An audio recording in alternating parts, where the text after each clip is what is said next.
It's easy to feel daunted by the scale of the challenge that we face, by sea levels rising, droughts and wildfires spreading, people forced out of their homes. But I look around this hall and I feel optimism. Why?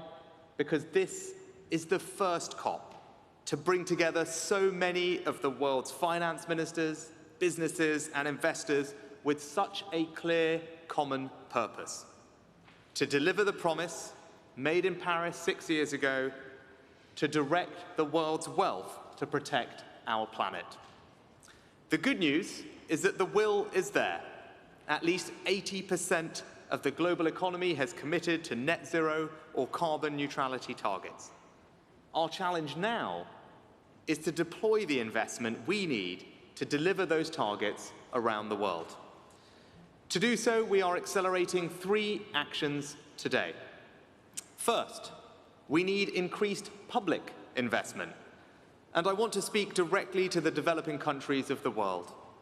We know that you've been devastated by the double tragedies of coronavirus and climate change. That's why the G20 is stepping up to provide debt treatments more swiftly. It's why the IMF are providing a new $650 billion allocation of special drawing rights, and Kristalina will say more on this later. And it's why we're going to meet the target to provide $100 billion of climate finance to developing countries. And while we know we are not yet meeting it soon enough, we will work closely with developing countries to do more and to reach the target sooner. Over the next 5 years, we will deliver a total of $500 billion of investment to the countries that need it most. And we can do more today. I can announce that the United Kingdom will commit £100 million to the task force on access to climate finance, making it quicker and easier for developing countries to access the finance they need.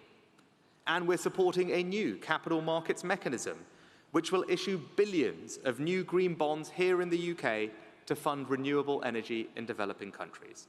2 tangible, practical examples of how we're delivering our promise of $100 billion. But public investment alone isn't enough. Our second action is to mobilize private finance. Let me pay an enormous tribute to Mark Carney for his leadership that is delivering results. The Glasgow Financial Alliance for Net Zero has now brought together financial organizations with assets worth over $130 trillion of capital to be deployed. This is a historic wall of capital for the net zero transition around the world. What matters now is action, to invest that capital in our low-carbon future. To do that, investors need to have as much clarity and confidence in the climate impact of their investments as they do in the traditional financial metrics of profit and loss. So our third action is to rewire the entire global financial system for net zero. Better and more consistent climate data, sovereign green bonds, mandatory sustainability disclosures, proper climate risk surveillance, stronger global reporting standards, all things we need to deliver, and I'm proud that the UK is playing its part. We've already made it mandatory for businesses to disclose climate-related financial information, with 35 other countries signing up to do the same. Today, I'm announcing that the UK will go further and become the first ever net zero-aligned financial centre.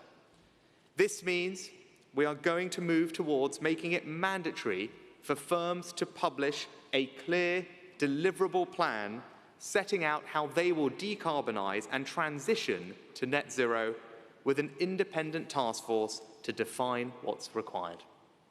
So, a renewed pledge to $100 billion a year of public funding, over $130 trillion of private capital waiting to be deployed, and a greener financial system underway. 6 years ago, Paris set the ambition. Today in Glasgow, we're providing the investment we need to deliver that ambition. Now, I know when people hear about global finance, it can often feel remote and abstract. But we're not simply talking about numbers on a page. We're talking about making a tangible difference to people's lives, about cheap, reliable and clean electricity to power schools and hospitals in rural Africa, about better coastal defences in the Philippines and the Pacific Islands to protect people from storm surges, about everyone, everywhere, having fresher water to drink, cleaner air to breathe, better insulated homes in which to live. That's the vision we're asking you to commit to. That's the opportunity we're asking you to invest in. And that's the work that we're asking you to begin today. Thank you.